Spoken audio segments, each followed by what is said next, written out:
Our church is Christ Lutheran Church.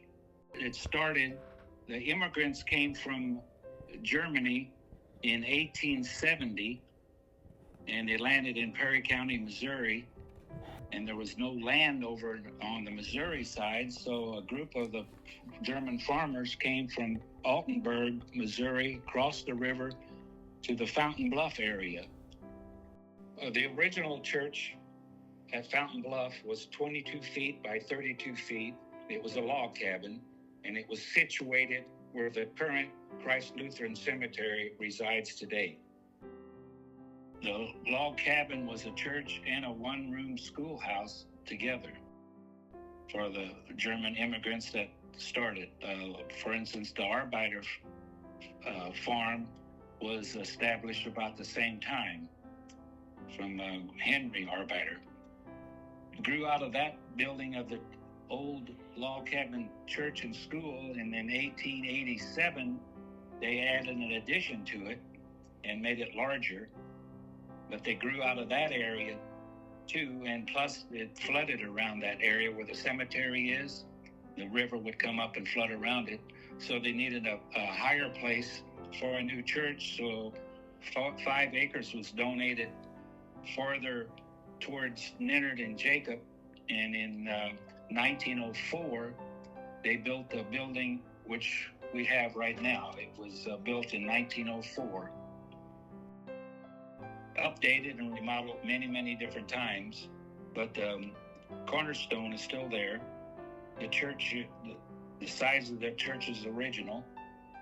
The steeple was higher at one time, and they took it down because they couldn't maintain it.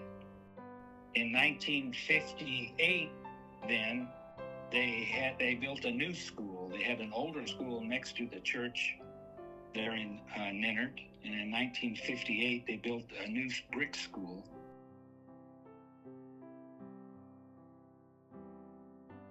Everything is original in the church except the pews and the stained glass windows. The siding in the church inside is pressed tin, which was very popular at the turn of the century. And it was put in 1904 and painted a couple times. The paint kept coming off, but in the 80s, they had to repaint it again, and they took it all off and put a better coat of paint on it, and it's still original. Then in 73, they put the new pews in, and the beautiful stained glass windows. And then in 1976 was the 100th anniversary of the church. That's why they did that.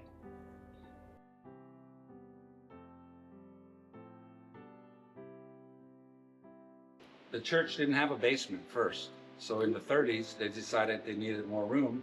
So they jacked the whole church up, put beams under it, and then it was dirt here, so they had to go through that opening right there. So they had to have the smaller mules, but the mules were too tall. They had to go to donkeys, and the donkeys would pull the dirt out, and then they'd come back in, they pull the dirt out. Can you imagine? And put the walls up? In 1976 was the 100th anniversary of the church, of founding the church by the cemetery, and for that celebration is when they put the new pews and the stained glass windows in, and then painted the altar also. And I think they fixed the organ at that time also. So it changed a little bit of the inside, but made the church a lot prettier. Remember back in the 20s and the 30s, the organ was one of the most important things in those old theaters. And so they bought that organ out of that theater, the Marlowe's Theater, and installed it in the church.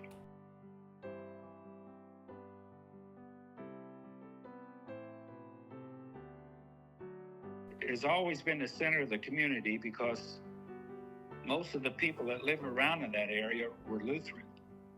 And then the congregation grew and grew and grew because of people having the kids, and the school was a part of the church for 147 years. In grade school, one of the most interesting parts of the church activities. They had a school picnic after school closed, and we would give a play out on wagons. And then after the play, they had concessions and games set up for everybody. And the bandstand, which is located right next to the church, it's an octagon shape, and it opened up on the bottom for concessions, and on the top was for the band. And the church always had a band, and Dad was even part of that band all of his life. And they played in the top of the bandstand while everybody picnicked and ate fish and ate ice cream and played games, and had a bowling alley and had a doll rack, and you can't forget those memories. I would like to extend my encouragement to you and to your loved ones. Let us hear from Hebrews 10:25. Let us not give up meeting together, as some are in the habit of doing, but let us encourage one another, and all the more as you see the day approaching. This reminds us of the importance of gathering together. Let's build a community of faith where we encourage and support one another. We invite you to experience the warmth and the fellowship of our church here at Christ Lutheran. Please pray for us as we seek to serve our community and share the love of Christ.